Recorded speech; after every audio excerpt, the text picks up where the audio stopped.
Okay, so I was looking at, I think it was Jeff Passan tweet here. He had the breakdown of the Montero contract. 3 years, Mm-hmm. $34 million for Rafael Montero. Rafael Montero last year pitched to a 7 ERA in Seattle. In 2021. Yeah.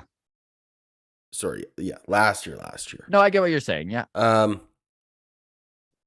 This is a guy that's 32 years old, has a career ERA of 4.6, which makes Jose Barrios salivate. And walks per 9 over 4. And they just gave him 36 million or 30, what was it, 34 million? Yeah, it's like an AAV of like 11.5 million a year. Look, he had a really a great season by all accounts in 2022. And an incredible postseason.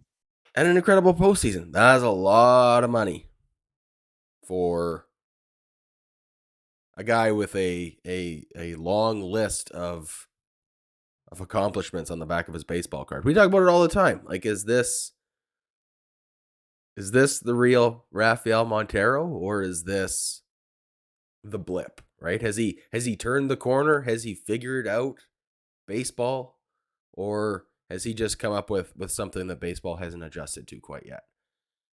I mean, buddy, I wouldn't have given him that much money. I don't think I would have either. And honestly, 3 years is a lot too. Like, if I was going to give him a good chunk of money, maybe on like a 1-year deal, like, all right, let's retain you.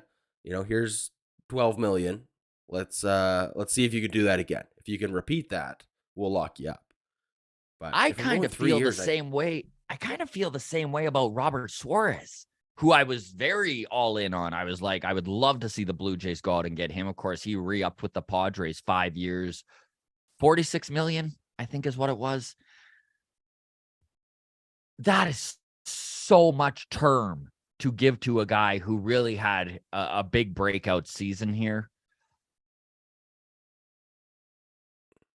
There is a lot of reasons to want to lock up a guy with the stuff that Robert Suarez has, 102-mile-an-hour fastball, some really good secondary stuff that he locates incredibly well, which is always such a crapshoot, a roll of the dice when it comes to relievers and their secondary pitches.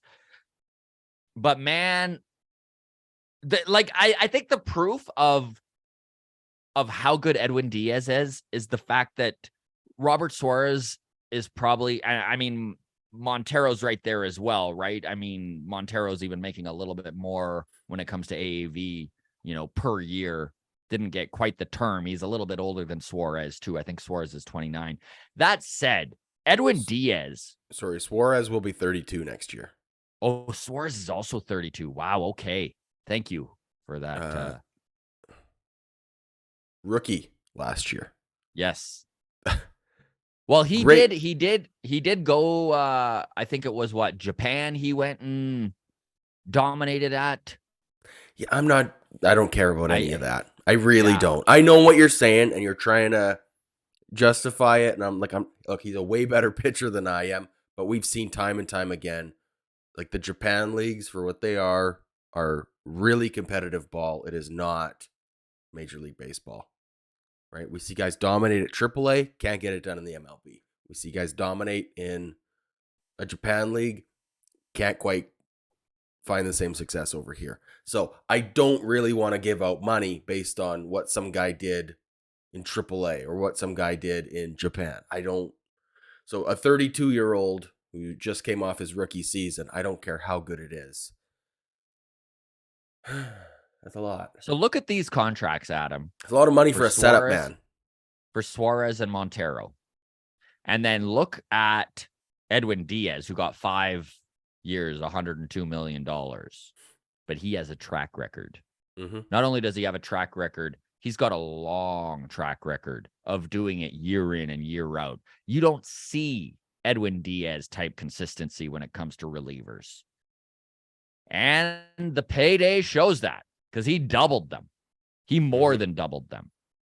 I mean, The closest comparable I can think of in baseball right now to Edwin Diaz is either Josh Hader or Liam Hendricks. That's probably the upper echelon. And he's doubling them. Yeah. I mean, that Liam Hendricks contract all of a sudden looks pretty good with the White Sox. What did the Padres give Suarez? 5 years, 46 mil. And looking at Josh Hader in his 4th year of arbitration, becomes a free agent next year. Mhm. Estimated $12 million for him to be their closer this year. Yeah. He's going to be in for a payday. Yeah. He had a little bit of a stumble mid-season there just after the trade deadline, but he settled in nicely. Biggest blip on his career Yeah. after they moved him, like to the point where we were the same. Like we weren't any better than any of the other We were folks like, out there talking. what did the Brewers know that we didn't? Exactly. Like, they really got out just in time. And then the playoffs hit, and I mean, the end of September hit, and he was old Josh Hader. Yeah. So I don't know. Padres got a lot of money to spend for a setup man and a closer. I don't think you let Josh Hader just walk away. We really appreciate all of you within the walk-off community. This thing continues to grow and become an animal of its own. It's a little bit overwhelming, but honestly, we love talking Blue Jays baseball and all the interaction that you folks are involved with us. Thank you so much. Discord, feel free to join it. That is always free. The show, or the link is in the show notes. You can follow us on Twitter at Walk Off Podcast, on Instagram, the Walk Off Podcast. And if you are watching on YouTube currently and you're not subscribed, we'd really appreciate if you hit that subscribe button. All the best, everybody. Cheers.